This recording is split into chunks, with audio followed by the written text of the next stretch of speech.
जय श्री गणेशाय नमः। अविघ्नमस्तु। आई कुलस्वामिनी माते की जय। जय श्री गुरुदत्त श्री स्वामी समर्थ महाराज की जय। निशंक होई रे मना, निर्भय होई रे मना, प्रचंड स्वामी बळ पाठीशी, नित्य आहे रे मना, नित्य आहे रे मना।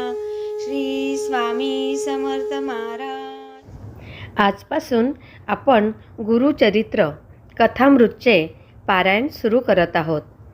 तर हे पारायण सगळ्यांनी आजपासून ऐकावे ही नम्र विनंती. सादर करत आहेत सोनलताई. श्री स्वामी समर्थ. नमस्कार स्वामी भक्त हो. श्री स्वामी समर्थ. जय जय स्वामी समर्थ. अवधूत चिंतन श्री गुरुदेव दत्त. आपण ऐकत आहोत गुरुचरित्र कथा अमृतसार अध्याय 8. ओम श्री गणेशाय नमः. नामधारक सिद्धांना म्हणाला, आपण मला गोकर्ण महात्मा सांगितले. श्री गुरु श्रीपाद तेथे किती दिवस राहिले, त्यानंतर काय झाले हे ऐकण्याची मला फार इच्छा आहे. त्याविषयी मला सविस्तर सांगा. श्री गुरुचरित्र ऐकताना मला अतिशय आनंद होत आहे. नामधारकाने अशी विनंती केली असता आनंदित झालेले सिद्ध म्हणाले, आता तू लक्षपूर्वक ऐक. श्री गुरु श्रीपादयती गोकर्ण क्षेत्री 3 वर्ष गुप्तपणे राहिले. त्यानंतर ते श्रीशैल पर्वतावर गेले. लोकांच्यावर अनुग्रह करण्यासाठी तेथे ते 4 महिने राहिले. त्यानंतर ते कृष्णा गोदा नद्यांच्या संगमावर असलेल्या कुरवपुरास गेले. हे कुरवपूर महाक्षेत्र आहे. त्याचे महात्म्य फार मोठे आहे. जे लोक तेथे राहून उपासना करतात त्यांना सर्व प्रकारची सुखे प्राप्त होतात. त्यांचे सर्व मनोरथ सिद्धीला जातात. श्रीपादयती तेथे राहत असताना असंख्य लोक त्यांच्या दर्शनासाठी येऊ लागले. तेथे श्रीपादांनी अनेक लीला करून अनेक लोकांची संकटे दूर केली. त्या सर्वच लीला सांगू लागलो तर कथाविस्तार फार होईल, पण त्यातील काही महत्त्वाच्या लीला मी सांगतो, त्या एकाग्र चित्ताने ऐक. त्या कुरवपूर क्षेत्रात वेदशास्त्र संपन्न असा एक ब्राह्मण राहत होता. त्याच्या पत्नीचे नाव अंबिका. ही स्त्री अत्यंत सात्विक धर्मपरायण होती, परंतु तिच्या संसारात एक फार मोठे दुःख होते.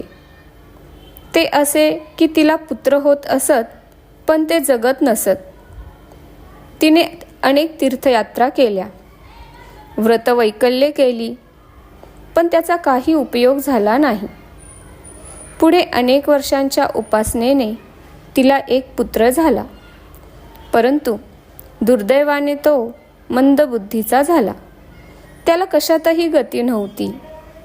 त्याची मुंज करण्यात आली, पण त्याचाही काहीही उपयोग झाला नाही. त्या ब्राह्मणाने त्या मुलाला अनेक प्रकारे शिकविण्याचा प्रयत्न केला.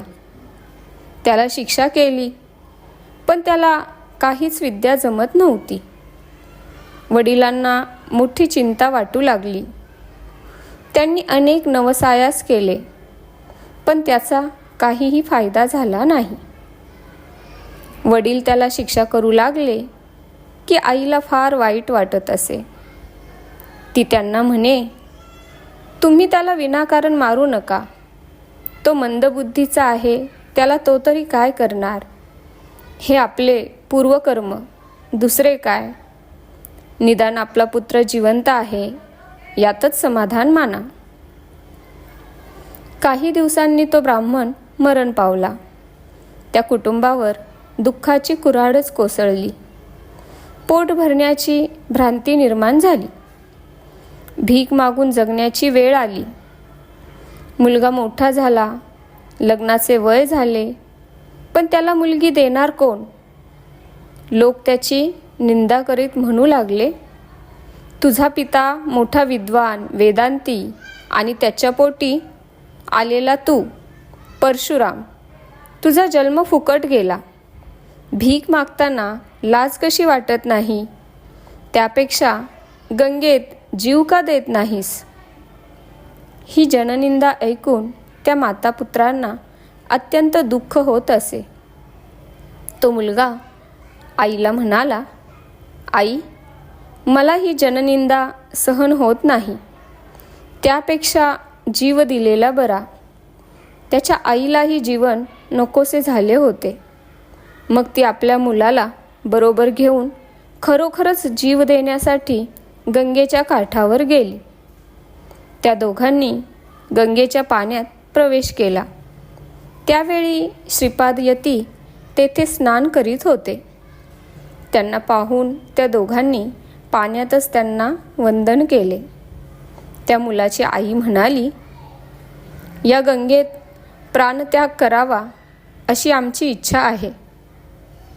आत्महत्या करणे महापाप असल्याने आम्हाला सद्गती मिळावी असा आपण आम्हाला आशीर्वाद द्यावा. तुम्ही आत्महत्या का करीत आहात असे श्रीपादांनी विचारले. यावर तिने सर्व हकीकत सांगितली. शेवटी म्हणाली, यतिवरा, आता पुढच्या जन्मी तरी तुमच्यासारखा त्रैलोक्य पूजनीय पुत्र मला प्राप्त व्हावा. तेव्हा श्रीपाद यतींनी शिवाची आराधना करण्याचा उपदेश केला. ते म्हणाले, पूर्वी एका गवळणीने शिवव्रताचे आचरण केले. त्यामुळे त्यांच्या कुळात श्रीकृष्णाचा अवतार झाला. असे सांगून त्यांनी तिला शनी प्रदोषाचे व्रत करण्यास सांगितले. मग त्यांनी उज्जयिनी नगरातील एक प्राचीन कथा सांगितली. श्रीपाद यती म्हणाले, ही कथा आहे उज्जयिनी नगरातील. एकदा त्या नगरात एक मोठी अद्भुत कथा घडली. त्या नगरात चंद्रसेन नावाचा एक धर्मशील राजा होता. मणिभद्र नावाचा त्याचा मित्र होता. तो भगवान शंकराची उपासना करीत असे. त्याच्या भक्तीने प्रसन्न झालेल्या शंकरांनी त्याला एक अद्भुत तेजस्वी मणी दिला. त्या मण्याच्या स्पर्शाने लोखंडाचे सोने होत असे. इतकेच नव्हे तर पाषाणाचेही सोने होत असे. तो मणी म्हणजे चिंतामणीच होता. जे चिंतावे ते त्या मण्याच्या प्रभावाने प्राप्त होत असे. असा तो मणी मणिभद्र गळ्यात धारण करीत असे. इंद्रसेन आणि मणिभद्र हे दोघे मित्र असल्यामुळे इंद्रसेनही तो मणी कधीमधी गळ्यात धारण करीत असे. तो अद्भुत मणी आपल्याला मिळावा असे अनेकांना वाटत होते. अनेक राजांनी तो मणी विकत मागितला, पण इंद्रसेनाने त्याला साफ नकार दिला. त्यानं तो मणी अगदी गुप्त ठिकाणी सुरक्षित ठेवला होता. इंद्रसेन तो मणी बऱ्या बोलाने देत नाही हे पाहून इतर राजे लोकांनी युद्ध करून तो मणी हिरावून घेण्याची धमकी दिली. पण इंद्रसेनाने त्या धमकीला जुमानले नाही. मग इतर राजांनी सैन्यासह उज्जयिनीवर स्वारी केली व नगराला वेढा घातला. त्या दिवशी शनिवार त्रयोदशी होती. संध्याकाळी तो निश्चिंत मनाने भगवान शंकराची पूजा करण्यास बसला. मोठ्या थाटात त्याची शंकरपूजा चालू होती. राजा इंद्रसेन महाबळेश्वर शिवलिंगाची अगदी शांत चित्ताने पूजा करीत होता. त्याचवेळी काही गवळणी आपल्या मुलांना घेऊन मंदिरात चाललेली ती पूजा पाहून आपणही अशीच पूजा करूया असे म्हणाल्या. ते पाहून त्या गवळणींच्या मुलांनी बाहेर मोकळ्या जागेत आपणही अशी पूजा करू या उद्देशाने दगड मांडून शिवलिंग, मंदिर, खांब, पाने, फुले, बिल्वपत्रे इत्यादी सगळे काही दगडांचेच कल्पून लुटूपुटूची शिवपूजा सुरू केली. काही वेळाने गवळणी परत आल्या. थोड्या वेळाने त्या आपापल्या मुलांना भोजनासाठी म्हणून घरी घेऊन गेल्या. परंतु एक मुलगा मात्र पूजा टाकून गेला नाही. तो पूजा करण्यात गढून गेला होता. डोळे मिटून तो शिवध्यान करीत होता. त्याची आई परत आली. ती आपल्या मुलाला रागारागाने घराकडे ओढत नेऊ लागली. पण तो मुलगा पूजा टाकून जाण्यास तयार होईना. तेव्हा त्या मुलाच्या आईने रागाने ती पूजा मोडून टाकली. त्यामुळे तो मुलगा रडू लागला, गडबडा लोळू लागला. तेथील दगडावर डोके आपटून प्राण देण्याचा त्याने निश्चय केला. अत्यंत शोकाकुल होऊन तो बेशुद्ध पडला. त्या मुलाची ही भोळी भाबडी भक्ती पाहून प्रसन्न झालेले शंकर तेथे प्रकट झाले. त्यांनी रत्नखचित शिवलिंग निर्माण केले. मग त्या मुलाला त्यांनी प्रेमाने जागे करून वर मागण्यास सांगितले. मुलाने डोळे उघडून समोर पाहिले. तो प्रत्यक्ष भगवान शंकर स्मितहास्य करीत उभे होते. भोवती भव्य रत्नखचित शिवमंदिर सूर्यतेजाप्रमाणे चमकत होते. ते पाहून तो मोठा आश्चर्यचकित झाला. तो मुलगा शिवचरणांवर मस्तक ठेवून हात जोडून म्हणाला, भगवंत, माझ्या आईवर रागवू नका. तिने आपली प्रदोषपूजा मोडून टाकली. तिला क्षमा करा. त्या मुलाने अशी प्रार्थना केली असता भगवान शंकर अधिकच प्रसन्न झाले आणि म्हणाले, बाळा, तू चिंता करू नकोस. मी तुझ्या आईवर मुळीच रागावणार नाही. तिच्या पोटी भगवान विष्णू अवतार घेतील व तुझ्या आईला लालन पालन करण्याचे भाग्य लाभेल.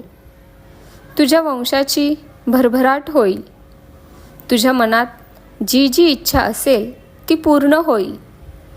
असे सांगून भगवान शंकर त्या लिंगात गुप्त झाले. मात्र ते रत्नखचित मंदिर जसेच्या तसे राहिले. त्या मंदिराचा कोटी सूर्यासम दिव्य प्रकाश नगराबाहेर पसरला होता. ज्या राजांनी नगरला वेढा घातला होता ते हा दिव्य प्रकाश पाहून चकित झाले. त्यांच्या मनातील राग, द्वेषभावना नाहीशा झाल्या. ते शिवदर्शनासाठी नगरात आले. इंद्रसेन राजा मोठा पुण्यवंत आहे. त्याला विरोध करणे योग्य नाही असा विचार करून ते इंद्रसेनाला भेटावयास गेले. इंद्रसेनाने त्या सर्वांचे मोठ्या प्रेमाने स्वागत केले. मग राजा इंद्रसेनाने सर्वांना बरोबर घेऊन ते रत्नखचित शिवमंदिर पाहण्यासाठी गेले. त्याच वेळी त्या गवळ्याचे घरही रत्नखचित झाले होते. ते पाहून सर्वांना आश्चर्य वाटले. राजाने त्या गवळ्याच्या मुलाची चौकशी केली. त्याने सगळी हकीकत सांगितली. ती ऐकून आनंदित झालेल्या सर्वांनी त्या मुलाला अनेक भेटवस्तू दिल्या. मग सर्व राजे स्वस्थळी निघून गेले. प्रदोषकाळी केलेल्या शिवपूजनाचे हे फळ आहे हे राजाला समजले. त्याला अतिशय आनंद झाला. तो मुलगाही आपल्या घरी गेला. तो आईला म्हणाला, आई, तुझ्या पोटी नारायणाचा अवतार होणार आहे असे भगवान शंकरांनी मला वरदान दिले आहे.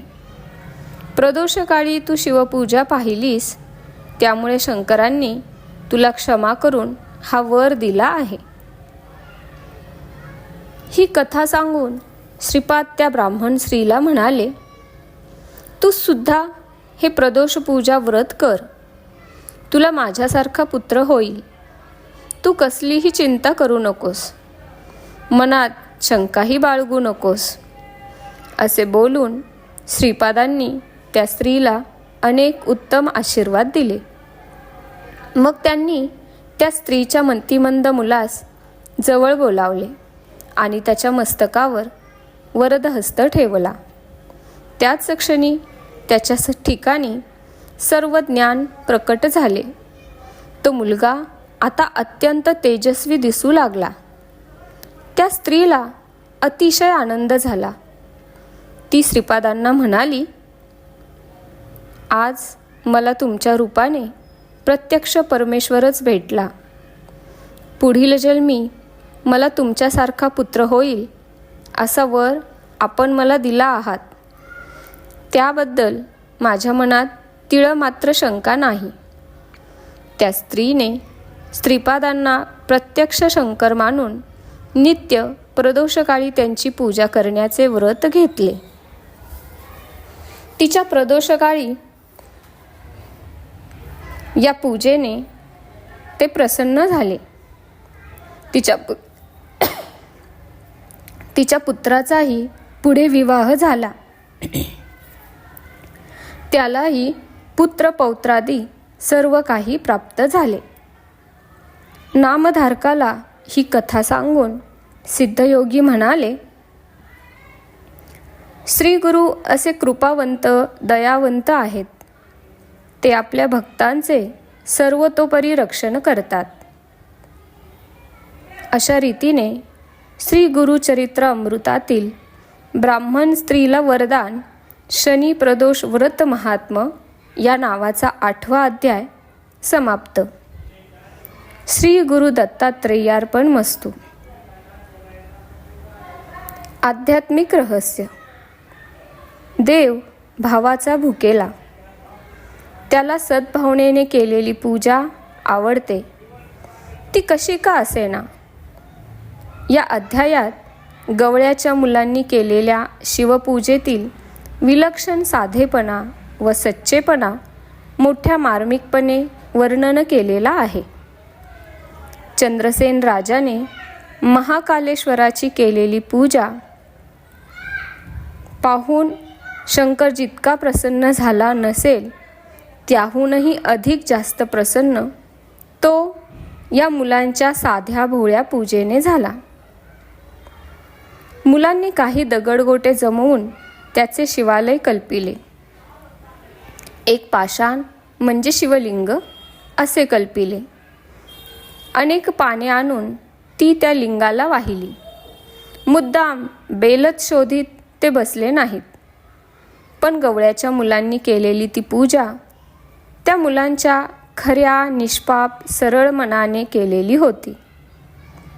तन्मय होऊन ही अर्चना केली होती. ती सकाम भक्तीही नव्हती. ती सकाम भक्ती आईने पूजा उधळून टाकली तेव्हा तो मुलगा रडून मूर्छित पडला. ही किती तल्लीनता, हा किती भोळा भाव. ती उद्ध्वस्त पूजा म्हणजे खरोखर बालकांच्या निरागस कल्पना सृष्टीचा नाश होता. शंकराला त्या बालकाची एवढी दया आली की त्याने रत्नमय शिवालय उत्पन्न केले आणि त्या मुलाच्या आईवर कोप न करता तिलाही वरदान दिले.